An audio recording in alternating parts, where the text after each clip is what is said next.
Baik, Assalamualaikum warahmatullahi wabarakatuh. Perkenalkan, nama saya Nahid Wagiri, asal Politeknik Pembangunan Pertanian Bogor. Dalam kesempatan kali ini, saya akan menyampaikan laporan praktikum konservasi tanah dan air, di mana itu mengidentifikasi pengolahan tanah yang ada di wilayah sekitar. Lokasi praktikum yaitu berada pada Desa Wandasari, Kecamatan Mojonggambir, Kabupaten Tasikmalaya, Provinsi Jawa Barat.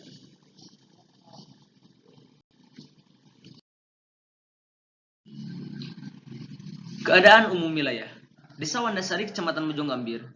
Kondisi topografi Desa Wandasari bergelombang dan berbukit. Berada pada ketinggian 400 sampai dengan 870 meter di atas permukaan laut. Jenis tanah podsolik merah kuning dengan suhu udara berkisar antara 18 derajat Celcius pada malam hari dan 27 derajat Celcius pada waktu siang hari. Kelembaban udara berkisar antara 60% sampai dengan 80% dengan rata-rata curah hujan 2225 mm per tahun.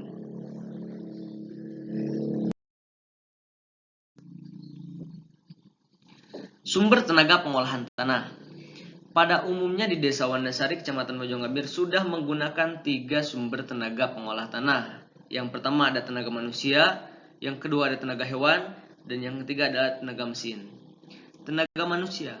Tenaga manusia digunakan setiap saat. Kenapa? Karena pada dasarnya tenaga manusia adalah tenaga yang inti yang digunakan oleh masyarakat Desa Wandasari karena kemudahan dan fleksibilitas dalam mengerjakan suatu hal. Kemudian untuk tenaga hewan digunakan oleh masyarakat Desa Wandasari untuk membantu pekerjaan dalam mengolah lahan sawah. Dan untuk tenaga mesin digunakan oleh masyarakat Desa Wandasari untuk mengolah lahan kering. Dari ketiga sumber tenaga pengolahan tanah ini, tenaga manusia merupakan tenaga yang dominan, disusul oleh tenaga hewan, dan terakhir adalah tenaga mesin. Tenaga mesin ini masih kurang digunakan di Desa Wandasari karena keadaan topografi wilayah dan keadaan ekonomi masyarakat yang belum mampu untuk membeli traktor.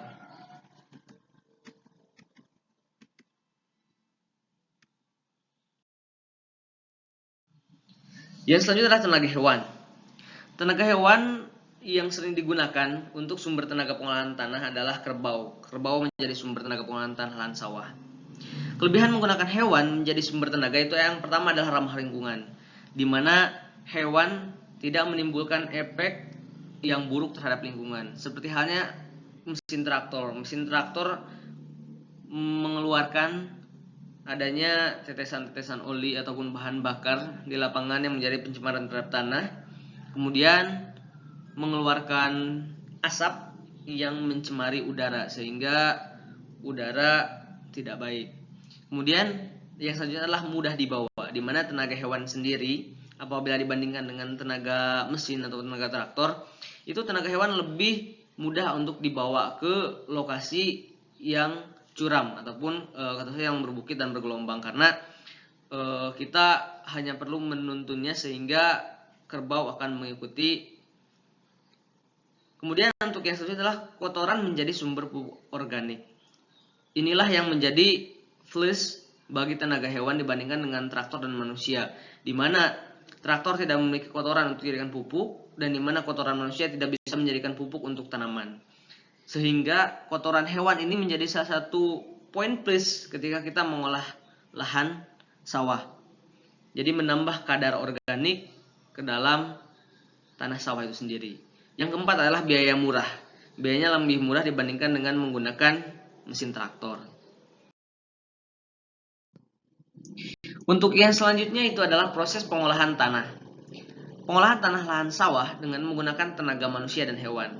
Kenapa? Karena pada dasarnya untuk tenaga hewan dan tenaga mesin seperti traktor itu membutuhkan manusia, sehingga kolaborasi antara manusia dan hewan itu digunakan oleh masyarakat Desa Wandasari untuk mengolah lahan sawah mereka. Yang pertama itu adalah pembuatan pematang, di mana perbaikan pematang sawah untuk pijakan. Karena apa? Karena pijakan ini akan semakin mengecil ketika pelaksanaan budidaya tanaman padi itu sering terjadi longsor ataupun pijakan itu longsor ke sawah karena pijakan ataupun manusia yang terlalu memiliki volume yang sangat besar. Kemudian untuk pembajakan yang selanjutnya adalah pembajakan ini berfungsi untuk pemotongan dan pembalikan tanah dengan menggunakan bajak singkal. Bisa lihat sendiri di gambar bahwasanya bajak singkal ini bisa memotong dan membalikan tanah sehingga organisme-organisme yang berada di dalam tanah itu bisa kita balikan dan sinar matahari mampu menjangkaunya sehingga bakteri-bakteri yang merugikan itu bisa mati oleh sinar matahari.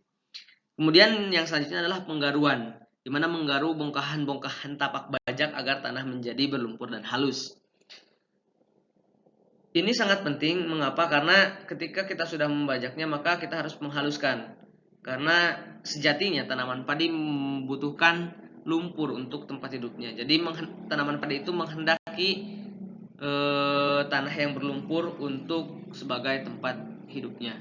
Kemudian untuk perataan, ini adalah tahap akhir dalam pengolahan tanah, di mana perataan permukaan tanah sawah agar air masuk secara merata, sehingga tidak adanya ketimpangan pemberian air. Untuk selanjutnya yaitu perhitungan kebutuhan tenaga kerja. Kita asumsikan berdasarkan hasil wawancara dengan para petani bahwasanya dengan luas lahan 1000 meter persegi, tenaga manusia luas lahan 1000 meter persegi bisa diselesaikan selama 6 hari dengan 2 orang pekerja, dalam artian 12 hari ongkos kerja. Upah satu pekerja per harinya sebesar 50.000. Jadi untuk menyelesaikan 1000 meter persegi, pengeluaran pengolahan tanah sebesar Rp 600.000 dengan waktu 6 hari. Dan untuk tenaga hewan ditambah manusia, luasan 1000 meter persegi bisa diselesaikan dengan selama 3 hari dengan ditambah 2 orang pekerja. Dengan biaya hewan Rp 100.000 per hari dan manusia Rp 50.000 per hari. Jadi pengeluaran biaya untuk menyelesaikan pekerjaan pengolahan tanah adalah sebesar Rp 600.000. Dilihat dari keduanya bahwasanya untuk tenaga manusia dan tenaga hewan itu memiliki pengeluaran yang sepadan ataupun bisa diartikan sama. Akan tetapi apabila kita mengkombinasikan antara tenaga hewan dan tenaga manusia, maka akan menghasilkan keefektifan waktu, dalam artian waktu yang digunakan itu bisa lebih efisien dibandingkan dengan hanya menggunakan tenaga manusia. Pengolahan tanah lahan kering. Pengolahan tanah lahan kering di Desa Wanasari pada umumnya dibagi menjadi 3 sumber ataupun 3 aspek. Yang pertama, tanpa olah tanah. Penanaman dengan tidak melakukan aktivitas pengolahan tanah, tetapi dengan membuat lubang kecil untuk menyimpan benih atau biji. Seperti yang terlihat pada gambar bahwasanya di Desa Wanasari itu sendiri, para petani yang tidak melakukan aktivitas penanaman padi pada musim kemarau dikarenakan tidak terairinya atau kekeringannya lahan sawah itu sendiri, maka digantikan dengan penanaman tanaman jagung. Untuk penanaman tanaman jagung, kita tidak melakukan pengolahan terhadap lahan bekas sawah itu sendiri, akan tetapi kita hanya melubangi yang akan digunakan untuk penanaman. Kemudian yang selanjutnya adalah minimum tillage, di mana pengolahan tanah minimum, yaitu menerapkan pengolahan tanah strip yang dipadukan dengan pengolahan tanah minimum yang termasuk ke dalam kategori pengolahan tanah konservasi, di mana pada lahan masih terdapat gulma dipetakan, tetapi gulma tidak ditemukan di sekitar tanaman utama. Seperti halnya yang terjadi pada gambar bahwasanya ketika kita menanam tanaman tahunan, yaitu tanaman jeruk, bahwa kita tidak mengolah seluruh lahan itu sendiri. Akan tetapi kita hanya membuat lubang tanam ataupun mengolah tanah di sekitar lubang tanam itu sendiri, sehingga lebih efektif dan efisien dan lebih murah terhadap biaya yang dikeluarkan. Kemudian untuk yang selanjutnya adalah optimum tillage, di mana pengolahan yang secara intensif pada seluruh area pertanahan sehingga menjadi gembur dan permukaan tanah rata. Seperti yang terjadi pada gambar bahwasanya kita menggunakan alat tenaga penggerak mesin traktor untuk mengolah tanah, di mana ini biasanya digunakan untuk menanam tanaman sayuran seperti halnya cabai. Di Desa Wanasari itu sendiri, tanah diolah secara keseluruhan sehingga secara tanah menjadi gembur, kita akan membuatnya menjadi bedengan-bedengan. Itu yang digunakan oleh masyarakat Desa Wanasari.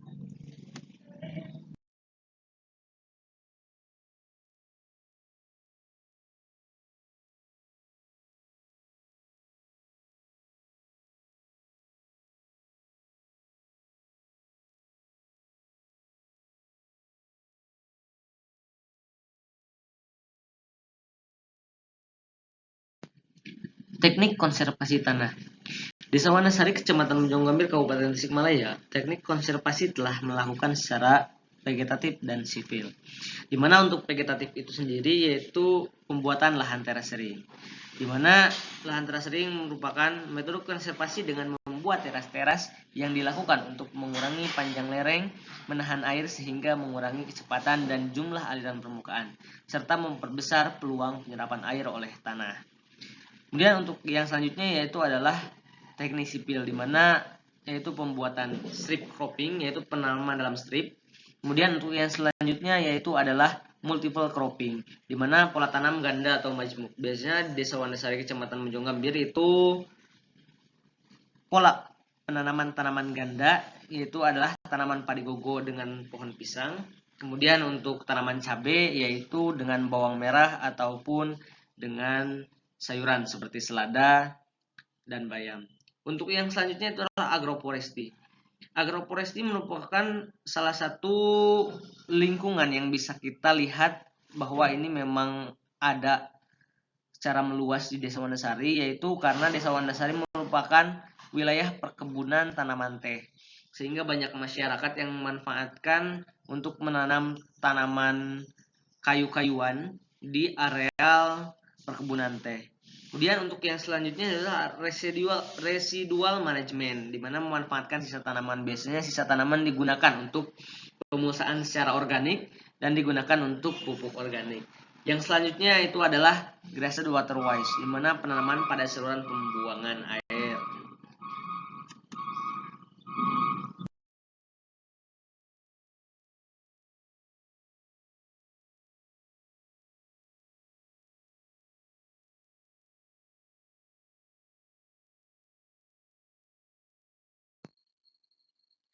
Baik, untuk selanjutnya itu adalah mengulas video. Pada kesempatan kali ini saya akan mengulas 3 video, di mana yang berasal dari YouTube yang diarahkan oleh dosen pengampu.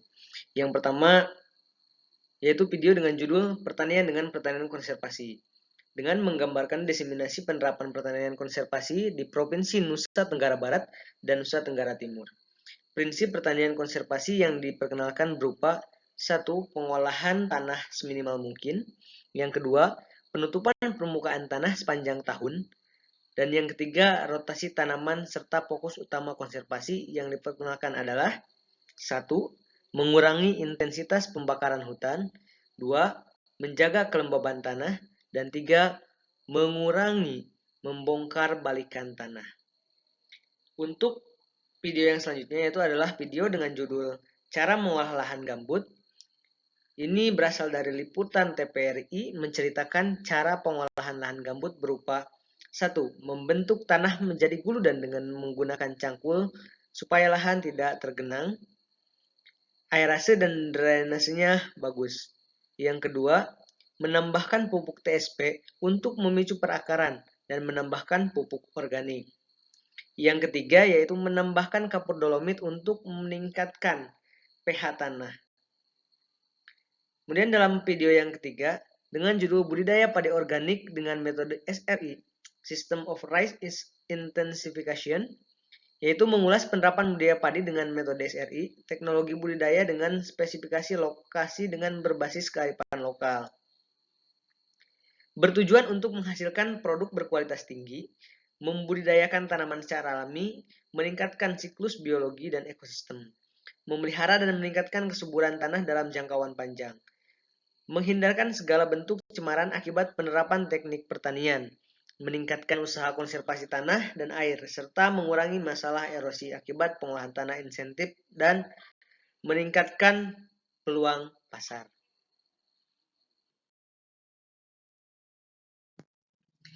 Kesimpulan, di Desa Wanasari, Kecamatan Mojonggambir, Kabupaten Tasikmalaya, pengolahan tanah yang dilakukan di lokasi sudah mendekati pengolahan tanah secara konservasi.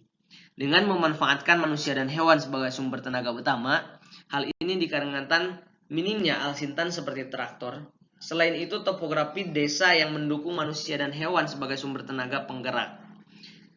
Teknik konservasi yang dilakukan di desa tersebut sudah mendekati kaidah-kaidah konservasi, di mana terdapatnya penanganan lahan secara vegetatif dan sipil sipil untuk kegiatan bercocok tanam.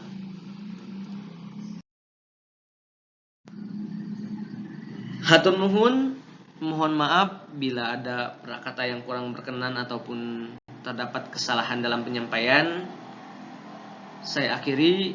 Wassalamualaikum warahmatullahi wabarakatuh.